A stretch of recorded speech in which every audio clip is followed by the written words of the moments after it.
Heather with the Junk You Should Know show. And of course, it's Friday at noon PST because that's when we air this show. And guess who I have with me? I'm so excited. It's my good friend Chris in the kitchen. And there he is in the kitchen. And you guys might remember last month's show, we did an awesome veggie prep show, make you look like a pro. We learned how to cut peppers and carrots and celery in seconds and what to use them for. So that was fantastic. I'll put the link for that show below. And then we also, a couple years ago, did this fantastic avocado Benedict show that was really fun. And his wife, Catherine, who is behind the camera at the moment right now, was part of that show as well. There's Kath giving a wave. And so I'm super excited that Chris is here with us again today. I am going to bribe and wrangle him into doing some more shows in the future. So if you have ideas of stuff you'd like to see, Chris is one of the best cooks I've seen. He's super efficient. He's very relaxed in the kitchen. He's cooked all sorts of wonderful things. And that leads me into a question, Chris, and welcome, by the way. Thank you for having me again. You're welcome. Okay. So I see that I think I'm oh no, I'm back. I was frozen there for a second, but I think I'm back. Okay, so my first question for you is, what would be one of the big mistakes you made in the kitchen when you first started cooking? What were some things that you were doing that you're like, oh my gosh, that was so inefficient, or I wasn't doing this right? What would you say? I think overcomplicating things is the biggest mistake that gets made. Trying to do too much in too little time. Not understanding ahead of time what's really needed, what the point of what you're doing is, like what are the essentials of the dish that you're making, as opposed to trying to get into the finer and finer details while the clock is running out on you, and then just turns into a big mess because you haven't paid attention to what really matters. I love that. That's great. And another question, we talked a little bit in the last show about who taught you how to cook, and that was a fellow at camp, right? It was one you were cooking at a camp. And that guy gave me opened some doors for me to understand that I could cook, and allowed me to explore on my own. It just allowed me, as I grew up, I was 14 at the time that I started cooking. And then as time went on and time allowed, I just had an interest in exploring it more and more. And now, I mean, the amount of information that's available online to anybody who wants to learn new dishes or new recipes or explore their cooking themselves, it's just an endless trove of advice and opportunity out there. Yeah, I love that. I found some 5 spice in my drawer. I didn't even know what the heck it was. It took me 2 seconds, and an hour later I had a roasted chicken with amazing 5 spice marinade, and it was fantastic. And it's just, we're living in a time where cooking for yourself whole food it is not an issue. It's just not. And no, it's never been easier. Right. And that's part of why we're doing these particular shows, is to just, because you are great at making it look easy and teaching us how that it actually is easy. So it is easy. Yeah. And so I want to thank you for that. First of all, we're going to be talking about 3 cooking methods for steaks. And as a recovered vegetarian, I have to tell you, this is one of my most favorite subjects. So I am so excited. And you have 3 methods you're going to share with us, but we're going to talk. And the first method includes some cast irons, and I said to you, well, let's talk a little bit about cast iron first, because I still don't fully understand the whole seasoning and why you need what, how to handle that. So can you tell me a little bit about that first? Yeah, so right now on the stove heating up, I have a 10-inch Lodge cast iron pan. And I've had it I think I've had this pan for probably 7 or 8 years. I've got some other ones as well. This one happens to be smaller than some of my other ones, so it's easier to use.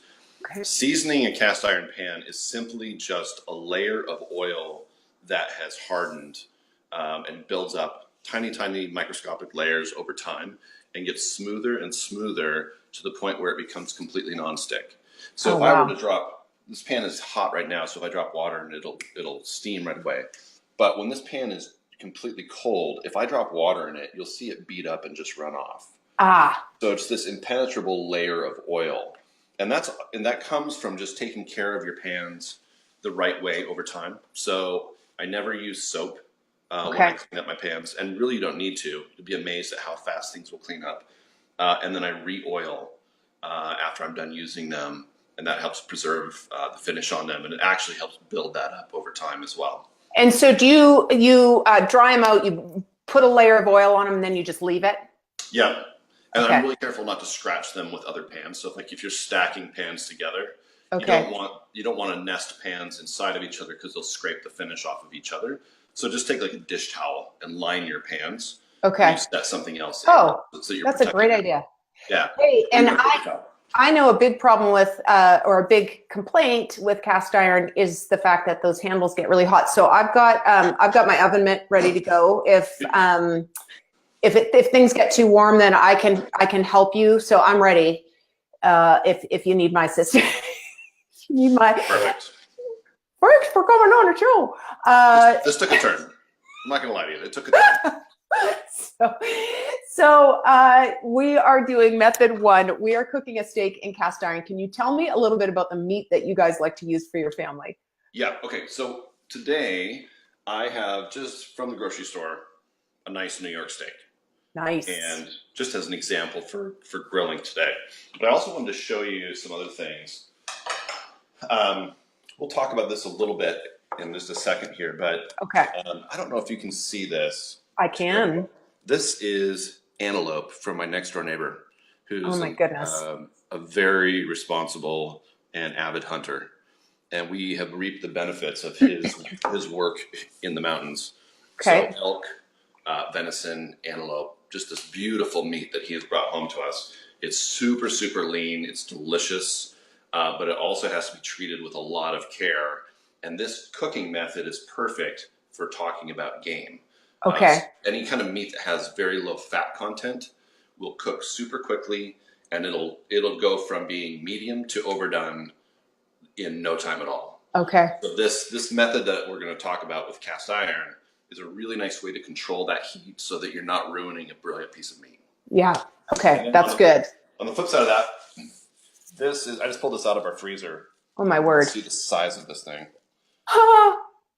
This is from a local cow that we bought the year before last year, excuse me. Okay. That's 2 ribeyes.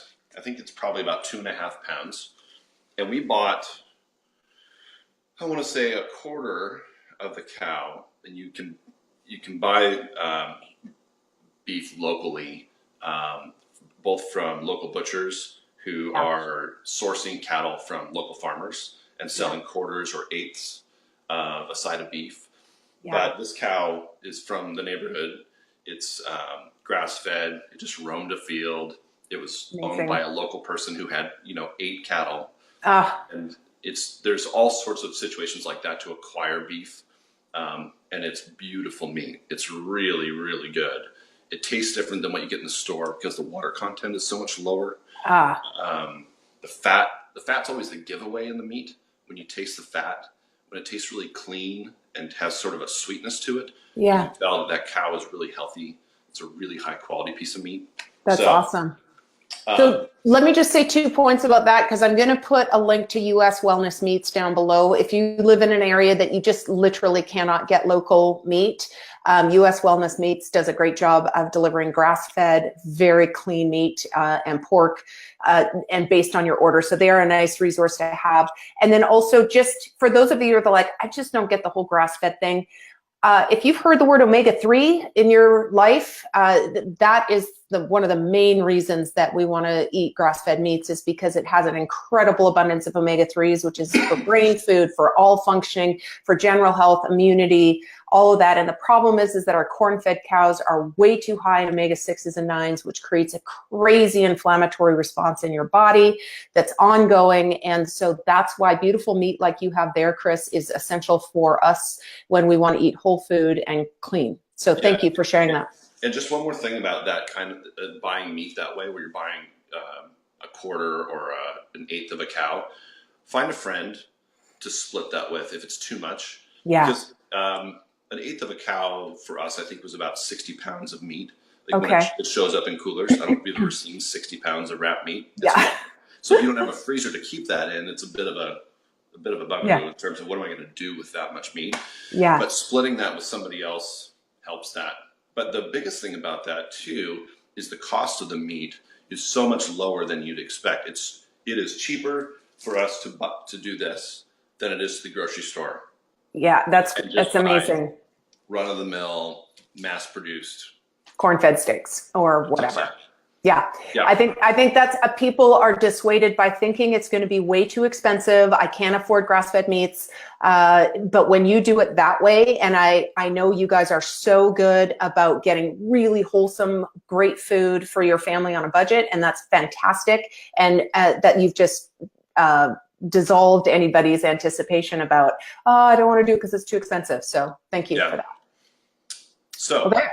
Should we jump into cooking? Let's jump in. We got method 1 coming, cast iron. Cast iron. Okay. So let's just start with the piece of meat here. This is, if you want to move over this way just a little bit. This is a New York steak. It's been trimmed up pretty well. There's a little bit of fat cap on here, you can see. But if you look at the meat, it's pretty marbled. Mm-hmm. All those white lines, that's the indication of fat in the meat itself. Okay. So there's a lot to work with there in terms of it'll take a lot of heat. Okay. It won't overcook as fast as a really lean piece of meat, so you can hit it with a lot of heat. And what we're trying to build on the outside is this beautiful seared crust. So to do that, I've got a really hot pan behind me here. This cast iron pan right here. Okay. Okay. And now what I'm going to do is I'm just going to very lightly oil, just olive oil, the top of this meat. Okay. I mean, really light, like just a very thin layer. You're not trying to flavor the meat at all. Okay. So both sides, just a little, just rub it in there. And then, and you can do this quite a bit ahead of time. So I'm just gonna take some salt, and you can be liberal with salt on steak. Okay. I think people under season a lot because they're like, I think that's a lot of salt. Yeah. Through the cooking process, a lot of that saltiness will go away. You can always add more later, but I like to go a little bit heavy to start. And you can do this, half an hour beforehand. Okay. And two key things that are important about cooking meat well, doing a good job in your own kitchen. Number 1, pull your steaks out and get them up to room temperature early. Okay. So that when you put them, you don't want to put a freezing cold steak in a very hot pan. Yeah. Because it'll drop the temperature of the pan. So if you take a 40-degree steak and throw it in a 400-degree pan, it's going to suck a lot of that heat out. Okay. Heavy cast iron will hold up to that a bit, but still it's best practice to bring it up to room temperature, 68 degrees, whatever. That's perfect. And then number 2, dry your meat. Take a paper towel, literally press the steak, get as much water out of it as possible, and that'll lead to a much better sear as well. Okay, and I had never heard that, so that's super helpful. Thank you. Yeah, so now we've got, and this is, all we've got is salt and a tiny, tiny bit of oil, right? Yeah. Right here. All we're going to do is we are going to, I'll back up just for a second. What I'm going to do is I'm going to sear this on one side. It's about a 1-inch thick steak. I'm going to sear it for about 4 minutes and get a nice blackened crust. Then what I'm going to do is I'm going to flip it in the pan. Okay. Turn off the heat on the burner, and I'm going to throw it in a 425-degree oven. Okay, so let's recap. Oh, and I've got, this is ready to go. If you need my help. Excellent. Warm up the pan, and the cast iron can sit on a flame for a really long time. Like, how other frying pans, you're not going to leave an empty frying pan on a burner, right. But you can with a cast iron. You can on medium. You don't want to blast away at it. You want to bring cast iron up slowly. You don't want to just hit it with a ton of heat right away. Okay. It'll flex the metal, and it's not good for the pan. You can actually damage it if you're not careful. Okay. So you want to get it up to, I call it ramming speed. So you want basically a 400 to 450 degree pan, and that'll give you that really nice dark crust. Okay, that's awesome. Which is what you're looking for. And then you're preheating the oven to 400, is that right? 425. 425. You can do 425, 450, just depends on what you prefer. Maybe how big your meat is. I tend to go 425. It seems fail safe. So you're searing for about 4 minutes. Yep. Then you're going to flip it and stick it in the oven. Exactly. And the residual heat from the pan will continue to sear that other side. And then the heat from the oven will continue to cook the middle of the steak. So it gets a nice, even cook through. Okay. That's awesome. Okay. That's great. Yeah. Thank you. Let's do it. Okay. Let's do it. Hot pan. Hot pan. Steak. Yeah. That's flavor, baby. There it is. That's happening. So I'm going to step away over here a little bit. Yeah. Hey, Chris, is this a good time for just a quick sponsor, or or should I wait for that? No, go for it. Okay, very quickly, and so we're just going to, because I forgot to mention in the beginning, Change Cave is sponsoring the Junk You Should Know show. The Change Cave is an online membership where it's a women's only, age range 35 to 60, group of gals who are working toward their own wellness goals and aspirations, and we do it together with bulletproof resources, accountability, and a great community. So I'm going to put a link below. If you're interested at all, check it out. There's a great page of information beyond that link, so do go ahead and check that out, and I would love to have you join us. But let's go back to Chris, and he is searing his cast iron cooked steak as we speak. Which is searing beautifully. You can hear it when it's doing what it's supposed to. And That's one of the great. keys too is I don't want to move this. Okay. I don't want to pick it up and check it or move it around because you're going to ruin the sear when you do that. Okay. Let it make the crust that it wants to, and it will turn out great. Okay. So let me talk about a second cooking method. Excellent. While this is searing away here. And I've just put up a tab saying reverse sear. That's what we're talking about next, right? Reverse sear. Yeah. Okay. So this is a really nice way to cook a lot of steak. Like if you're having a party and you want to control, you don't want to serve buffet steak where everything's well done and everybody's unhappy and you just spent $80 on meat. The reverse sear is a technique where you're going to slowly cook the steak in the oven to about 120 degrees. Okay. And so the way you do that is you set your oven to, you can do it at 250, you can do it at 300. I like to do it lower and a little bit slower. Okay. And they'll go pretty quickly. But let's say I have 8 steaks and everybody wants theirs a different temperature. I'll go 275 with those steaks, put a thermometer in them so you know exactly where you're at. Okay. Pull them out when they're at about 110. Okay. And then I'll finish according to everybody's preference on the grill. Okay. You can do it on the grill or you can do it in a pan. But you just take that warm steak that's really, really rare still. Yeah. You hit it for like 2 minutes aside and they come out perfect. Oh, that's fantastic. So you're cooking it just to a very minimal level, and then based on, like, I want medium rare and Brent wants medium and somebody else wants well done, it's your sear that's going to take it that extra degrees to get it where you want it to go, right? Right. Like when So you throw it on the grill. Okay. Yeah, what you're effectively doing is you're eliminating all the variable in that long cooking time. Yeah. So you know that I'm just building a crust. How much crust do I need to build to finish this off? Okay. And as time goes on, you'll get better at that. You can feel the difference in the meat. Okay. There's amazing resources in terms of cooking meat, tools around that. The other thing that's really important is get yourself a good thermometer. This one that I have here, I'll show you two. This first one, this is a digital thermometer. Excellent. This is made by a company called iGrill. I got this a number of years ago. They got bought by Weber. Okay. Weber makes the same model now. It comes with these probes. Put it right in the middle of the steak. And this actually has a Bluetooth link to your phone so you can see in real time what your meat is doing. Oh my gosh, I love it. And it works great. I call this Don't Be a Hero. There's no shame in using the thermometer. It'll save you a lot of money from ruining your guest's dinner.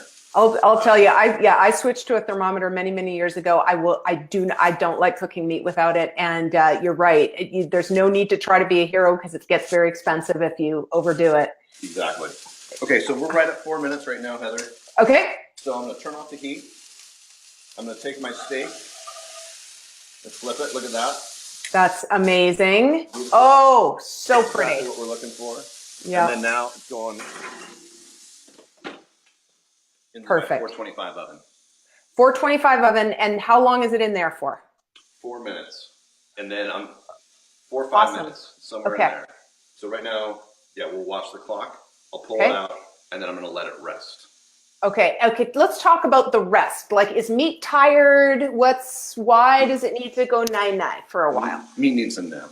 Meat needs a nap. Why? Yeah. So you let it rest and get all those juices to come back into the meat. Okay. So when it's experiencing that heat, it's pushing all that juice out. So think about like if you have, you can see the juices in the pan, right? It's all that juice is being pushed out of the meat as it's cooking. Yeah. So because the tissue is constricting. Okay. That's why meat shrinks. So when you rest it, it's allowing that juice to come back into the tissue of the meat throughout and be even. Okay. So that when you cut it open, you have a nice juicy steak everywhere. And here's my question. When you rest meat, do you put it on a foil, like do you put it in foil and close it up? Just on a plate. Just on a plate. You don't even put it in foil, and because I've always wrapped mine in foil, and I don't think it's right. I think I learned that wrong. So you just stick it on a plate and let it. Effectively, when you wrap it like that, what you're doing is you're steaming the meat. Yeah. So you're actually continuing to cook it more than you want to. Okay. So that's good. A nice hot plate, like a 200-degree plate on the top of the stove or something like that. Just set it on there. That's all you need to do. Okay. That's perfect. Yeah. That's great. Okay. So, go ahead. I was just going to say you have a third method for us. I'm going to bring that up, but if you're not finished, we've got more on reverse sear. Tell me more, or we'll move to the good old grill. Again, it's just a matter of getting things to the right temperature. Use the thermometer, watch it carefully, and you can do it on a tray, like a baking sheet. You can put 8 steaks on a baking sheet. Make your life easy if you're hosting a bunch of different people. Yeah. Different things. Then you'll look like a pro when you take it to the grill and throw it on there to finish it off. And it's just like you say, it's you're not standing at the grill the whole time just trying to get it right. You go out there for the last few minutes and then they're done and you can join your guests, which is really great. Very true. Yeah, that's excellent. Just due to time, let's talk about the grill specifically. I'm not going to show you an actual grill example. Yeah, of course. Because of time. But 2 things I think that are really important about grilling. Number 1, make sure you can get your grill really hot. Okay. If you have a really poor gas grill that's just not doing the trick, you can buy a charcoal kettle grill for under $100, and that will give you heat that will beat anything. You can get it smoking hot. So that's number great. 1, a grill that'll get really hot. Number 2, you need to have zones on your grill so that you have a hot zone and a cooler zone. Okay. And it's kind of like it's both. It's kind of like a ripcord. Like if things are getting out of control, like everything's just lighting up. Just you have to be able to move it. Okay. Yeah. Okay, that's good to know. And then it's also a great way to control your cooking time. So if I want to sear and then I want to slowly cook after, I've got a place to move that too. Yeah. And so I have a question about that. Okay, so I have a grill with 4 knobs. Yep. And so I put the 2 knobs on high, I do my searing there, and then the other knobs, are they off or just on low? Just on low. Okay. Yeah, you still want to create enough heat to keep that going. Okay. So the process for the meat remains the same.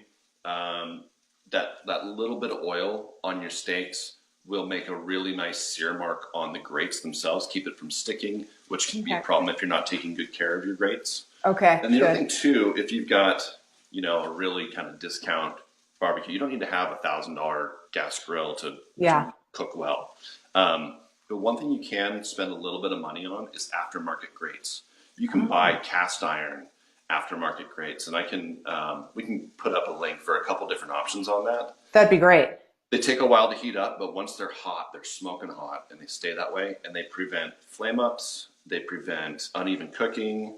And so for under $100, you can totally recoat the surface of your grill with aftermarket grates that'll totally change the way you're able to cook. Okay, that's very, very cool. Yeah, so we're at about that time on our steak in the oven. Okay, fantastic. So let's pull that. Nice. Nice. Kill the oven heat. Beautiful. We'll let that sit just another minute. I can tell by feeling it, it's done. Okay. Our top sear looks great. Excellent. Pull that. And we're just going to let it sit there. That's awesome. So just recapping, method 1 was cast iron into oven, and cast iron, you heat that baby up, you do a 4-minute sear, flip it 4 minutes in a 425-degree oven, done. So you got an 8-minute steak. Right, and as soon as it hits that pan coming out of the oven, it's still going to cook a little bit. So don't rush to judgment too early on the temperature. As it sits, the temperature in it will rise. Okay. So like right now, let me show you real quick. Temperature, temperature of this meat is probably, I bet it's about 135, 140, something like that. Okay. We'll just take a second for this to warm. And so, and then reverse grill is great for groups of people. It's very simple. It's a 275-degree oven. Bring your meat to between 110, 120, depending on how many people you have and what you think they're going to need. Right. Take your tray out to the grill, and it's just searing to whatever degrees they want. 125 is medium, right? 125 is probably medium rare side. Okay. Again, that number will climb. So right now, if you look, we're at 145 here. This is pretty, okay. This one a little bit longer in the oven than I probably would normally have done. But that's all right. That's a nice well done steak, or a, you know, for those that like that kind of no pink, if you will. Right. Yeah. But in under 10, so the point of this though too is that in under 10 minutes I have steak dinner. Yeah. You know, really quick, really simple, especially if you're cooking for one instead of using that whole grill. Yes. Heating up the whole grill. This tends to be a little more efficient way to do it. Well, you saved our bacon a few weeks ago. Our gas grill ran out, and I think I called you or texted you. I said, "What the hey ho do we do?" And you talked us through this cast iron method, and they were some of the best steaks we'd had. So this method works. It's fantastic. I don't want to use the word hero, but I feel pretty good about what I did there. Well, if you don't, I will. You are my cooking hero, Chris, and I do appreciate that very, very much. And you've shown us some awesome methods today, and there'll be tons of details down in the comments. We're going to have some links to thermometers, the grill grate thing that you were telling us about, and I will list each method in its own comment. If you're like, whoa, what did they say? I'll put those down there below, so we've got written instructions as well as on the video. Great. Did we miss anything? Did we capture it all? Just the eating. Are you going to have a bite of it so we can? Here, let's cut this baby open. It's breakfast time. I know. I love that you. That looks amazing. There it goes. On the button. On the button. It's perfection. It's breakfast time. It's breakfast time. Chris, thank you so much for joining me. I look forward to having you back again as well. And Catherine, thank you so much for doing the filming. I really appreciate it. She's amazing. And we will be in touch soon. Again, guys, make sure to share these videos with your friends, with any wannabe or amateur cooks out there that want to learn how to cook a steak. Just share it on over to their page. I appreciate that very much. And we will talk again soon. So thanks, Chris and Catherine, for joining me, and we'll be in touch. Thank you. Thank you. Bye-bye.